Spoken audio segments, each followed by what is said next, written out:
Welcome to active contracts Tamil. So என்னோட name Krishnamurthy. நான் SEBI register advisor கிடையாது. இந்த வீடியோ உங்களுக்கு ஒரு எஜுகேஷனல் பர்பஸ்க்காக மட்டுமே. ஸோ நேற்றுக்கு நம்ம ஒரு 3 பாயிண்ட் சொல்லியிருந்தோம். அதாவது ஷார்ட் எட்ஜுடைய மிட் பாயிண்ட் 24,600, வைடஸ்ட் எட்ஜுடைய மிட் பாயிண்ட் 24,750, அதுக்கு நடுவில் 24,500க்கும் 24,800க்கும் மிட் பாயிண்டான 24,650. ஸோ மார்க்கெட் இன்னைக்கு ஓப்பன் ஆனவங்க 600ல் சப்போர்ட் எடுத்து 750 போய் டச் பண்ணி அங்கேருந்து ரெசிஸ்டன்ஸ் எடுத்து எஸ்டர்டே லோ கட் பண்ணி திருப்பி 650ல் முடிச்சுக்கிறாங்க. இவ்வளவுதான் மூமெண்ட். அப்போ இதுக்கிடையில் இந்த 24,600ல் ஓப்பன் ஆகிட்டு ஒரு ப்ரீவியஸ் க்ளோஸ்க்கு முன்னாடி சப்போர்ட் எடுத்து 750 ரெசிஸ்டன்ஸ் எடுத்து இங்கே வரும்போது டேபிள் வேறு மாதிரி கிரியேட் ஆகி நம்மளுக்கு ஒரு டவுன் சைடு ஒரு சைட் வேஸாக கிரியேட் ஆகி எஸ்டர்டே லோவுக்கு கீழே போய் திருப்பி உள்ளே வந்துட்டாங்க. ஸோ இது நம்ம ரொம்ப ரொம்ப முக்கியமாக சொல்லியிருந்தோம். ஒரு டவுன் ட்ரெண்டுக்கான சினாரி அமையணும் அப்படின்னா எஸ்டர்டே லோவுக்கு கீழே ட்ரேட் ஆகணும். ஸோ இன்றைக்கி ஆனது பூரா எஸ்டர்டே லோவுக்கு மேலே, அட் த சேம் டைம் ஓப்பனுக்கு மேலே நிறைய நேரம் ட்ரேட் ஆனதால் புட் ஆப்ஷனோட ப்ரீமியம் ஹையிலிருந்து நிறையவே டீகே ஆகிருக்கும். நீங்கள் அந்த போய் டிஃப்ரென்ஸை பார்த்தீங்கன்னா தெரியும். ஒரு கால் ஆப்ஷன் லோவிலிருந்து ஏறுனதுக்கும் இந்த இடத்துல ஆக்சுவலாக இந்த கால் ஆப்ஷன் இங்கேருந்து ஏறுனதுக்கும் புட் ஆப்ஷன் இங்கேருந்து இதில் டிகே ஆனதுக்கும் பர்சன்டேஜஸ் அதிகமாக இருக்கும். திருப்பி அதேமாதிரி புட் ஆப்ஷன் வந்து இங்கேருந்து கீழே இறங்கும்போது ஏறுனதுக்கும் கால் ஆப்ஷன் இறங்குனது அதிகமாக இருக்கும். இந்த டிஃப்ரென்ஷியேட் பண்ணி நீங்கள் புரிஞ்சுக்கிட்டீங்கன்னா தெரியும். அடுத்ததான் நம்மளுக்கு இன்றைக்கி இந்த பர்சன்டேஜில் ஒரு புட் ஆப்ஷன் எவ்வளோ இறங்கியிருக்காங்க, கால் ஆப்ஷன் எவ்வளோ ஏறியிருக்காங்க அப்படின்னு. ஸோ மார்க்கெட் நம்மளுக்கு 88 பாயிண்ட் ப்ளஸில் முடிஞ்சாலும் கால் ஆப்ஷன் 22 பாயிண்ட் வந்து மைனஸ். ஆனால் புட் ஆப்ஷன் 98 பாயிண்ட்டை காணும். இவ்வளவுதான் விஷயம். இந்த டேபிளில் இன்னொரு விஷயம் புரிஞ்சுக்க வேண்டிய விஷயம், இன்னைக்கு ப்ரீவியஸ் க்ளோஸ் அப்படின்ற லெவல் நாளைக்கு ரொம்ப ரொம்ப முக்கியமானது. 0 to ஹீரோ அப்படின்ற ஒரு விஷயம்லாம் இதை பொறுத்து தான் நடைபெறும். சரிங்களா? அப்போ சிம்பிளாக நம்ம கால்குலேட் பண்ணலாம். 24 மார்க்கெட்டு முடிஞ்சிருக்கிறது என்ன, 24,666. அப்போ கீழே ஒரு புட் ஆப்ஷன் அப்படின்னா 24,600, மேலே கால் ஆப்ஷன் அப்படின்னா 24,700. அப்போ இவங்களுக்கு மிட் பாயிண்ட் என்ன, 24,650 ஃபஸ்ட்டு பாயிண்ட்டு. அடுத்து பாருங்கள் 24,500, 24,800 இவங்க மிட் பாயிண்ட் அதே 24,650 தான். அடுத்து ஐடிஎம் கொடுத்துருக்காங்க 24,600 call option and 24,700 put option, அவங்க மிட் பாயிண்ட் 24,650 தான். அப்போ இந்த 24,650 தான் நாளைக்கு கீ பாயிண்ட்டு, முக்கியமான லெவலு. ஸோ இவங்களுக்கு மேலே செயல்படுறாங்களா, இவங்களுக்கு கீழே செயல்படுறாங்களா, ஓவரால் நீங்கள் அதிகபட்ச ரேஞ்ச் அப்படின்னு எடுத்துக்கிட்டிங்கன்னா 24,500 டு 24,800 ஒரு வைடஸ்டான எட்ஜ். மேலே 800ம் கீழே 500ம் இருக்காங்க. அதுக்கிடையில் வந்து 700ஐயும் கீழே 600ஐயும் வச்சுட்டாங்க.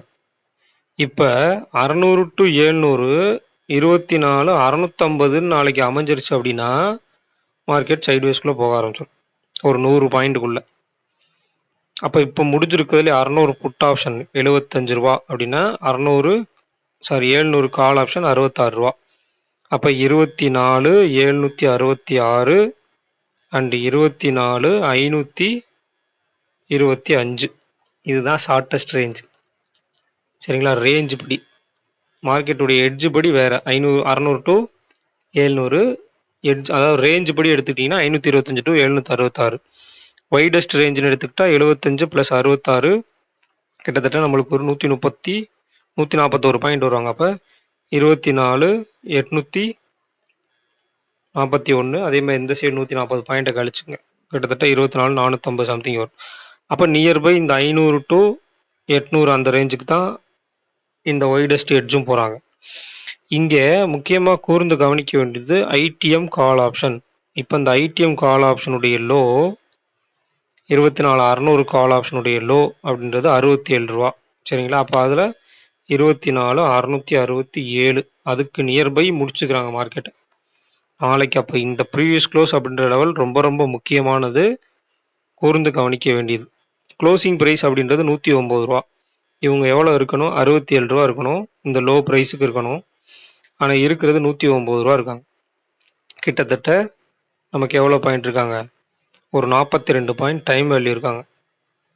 அதே மாதிரி இவங்கள்ட்ட வந்து கிட்டத்தட்ட நம்மளுக்கு ஒரு ரூ. 34 தான் இருக்கணும். ரூ. 96 டைம் வேல்யூ இருக்கு.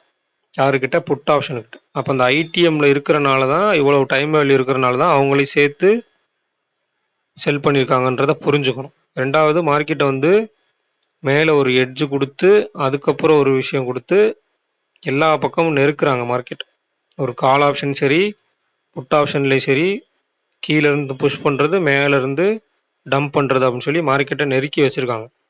ஸோ ஒரு நெருக்கமான லெவலுக்குள்ள ஒரு எட்ஜ்ல இருந்து எந்த பக்கம் போய், எந்த பக்கம் திருப்பி கொண்டு வந்து முடிக்கிறாங்கன்றத பொறுத்து தான் 0 டூ ஹீரோ அப்படின்றது நடைபெறும். ஸோ அப்ப கொஞ்சம் கேர்ஃபுல்லா ஹேண்டில் பண்ணணும் இந்த 0 டூ ஹீரோ. ஸோ இதுல வந்து ஐவி ரொம்ப ரொம்ப முக்கியமா பார்க்க வேண்டியது. ஸோ 2 நாளா நம்மளுக்கு ஹை வாலட்டிலிட்டி 2, 3 நாளாவே ஹை வாலட்டிலிட்டி மார்க்கெட் இருந்திருக்கு. ஸோ அதனால ஐவி வந்து நாளைக்கு டிராப் அவுட் ஆயிடுச்சு அப்படின்னா ரொம்ப ரொம்ப சிரமமாயிரும் ஆப்ஷன் பையர்ஸ்க்கு. 2வது வந்து ஆப்ஷன் பையருக்கு இன்னொரு ரொம்ப ரொம்ப முக்கியமா தெரிஞ்சுக்கக்கூடிய விஷயம் வந்து, ஒரு இடத்துல இப்போ ஒரு 600 டூ 700ன்னு வச்சுக்கோங்களேன். 24,600 டூ 24,700ன்னு வச்சுக்கோங்களேன். மிட் பாயிண்ட் வந்து 24,650ல தான் மார்க்கெட் ஓப்பன் ஆகுது அப்படின்னா, ஓவராலுக்கு எல்லாத்துக்கும் மிட் பாயிண்ட் 650. அப்ப மேல குறைந்தபட்சம் எக்ஸ்பைரிக்கு போனா 700, கீழ வந்து 600. அப்ப அந்த 50 பாயிண்ட் தான். அப்ப இந்த இடத்துல ஆக்டிவா பையர்ஸ் இருக்கணுமா அப்படின்னு கேட்டீங்க அப்படின்னா, என்ன பொறுத்த மட்டும் இருக்க தேவையில்ல. இப்ப இன்னைக்கு எடுத்துக்கங்க. 24,500 டூ 24,700ன்னு குடுத்தோம். சரிங்களா? அடுத்து மேல வந்து வைடர் எட்ஜோட மிட் பாயிண்ட் வந்து 24,750. அப்ப 600ல ஓப்பன் ஆன மார்க்கெட் மேல போச்சு அப்படின்னா, கிட்டத்தட்ட நம்மளுக்கு 100 பாயிண்ட் டிராவல் இருக்கு. அத கட் பண்ணி 750 போகும்போது ஒரு 50 பாயிண்ட். அப்போ 150 பாயிண்ட் டிராவல் இருக்கு.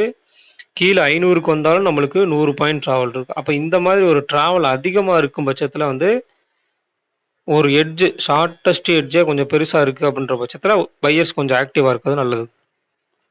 ரொம்ப ரேஞ்ச் வந்து கம்மியா இருக்கு அப்படின்ற பட்சத்துல கொஞ்சம் கேர்ஃபுல்லா இருக்கணும். அதுக்கு ஐவி சப்போர்ட் பண்ணுதான்னு பார்க்கணும்.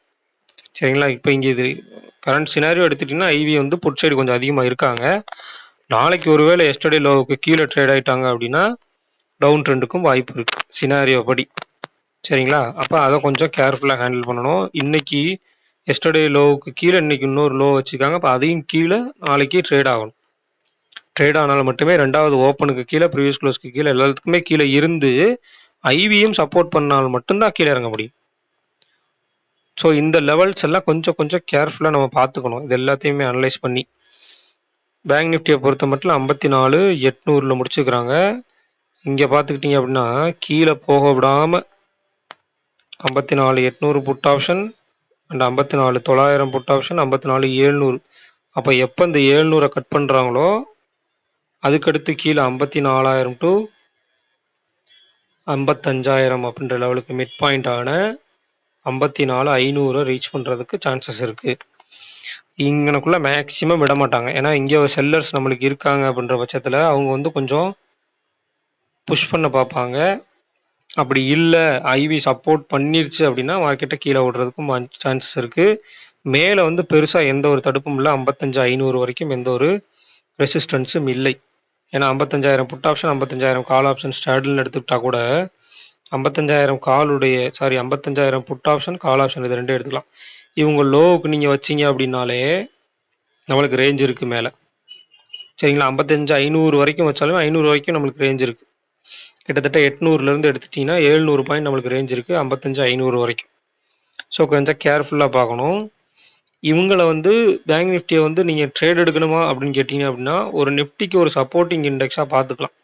இன்னைக்கே தெரியும். ஏன் வந்து நிஃப்டி ஓரளவுக்கு பெருசா மொமெண்டம் குடுக்கல அப்படின்னா, இவங்க மேக்ஸிமம் ஒரு சைட்வேஸ்லயும், மைனஸ்லயும் இருந்தனால. அதையும் புரிஞ்சுக்கணும். இவங்களுடைய ஐவியும் 2 பக்கமும் கொஞ்சம் ஈவனா தான் இருக்கு. ஸோ இவங்கள கொஞ்சம் கேர்ஃபுல்லா பார்த்துக்கணும். ஏன்னா, அவங்க நிஃப்டிக்கு ஒரு சப்போர்ட்டிங் இண்டெக்ஸ்.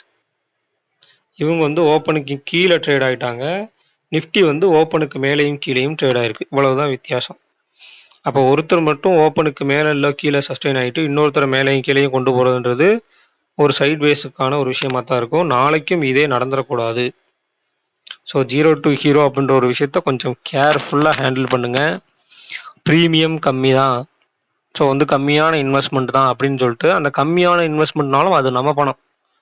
ஸோ அதை இழக்கணுமா வேணாமான்றத நம்ம தான் முடிவு பண்ணணும். அத வந்து ஒரு எந்தவித டேட்டாவும் அனலைஸ் பண்ணாம, எந்தவித வியூகத்தின் அடிப்படையிலும் பண்ணாம, சும்மா வெறுமனே அந்த வந்து லாஸ் பண்ணக்கூடாது. என்ன இருந்தாலும் அது நம்மளுடைய பணம் அப்படின்ற பட்சத்தில அத கொஞ்சம் கேர்ஃபுல்லா ஹேண்டில் பண்ணணும்.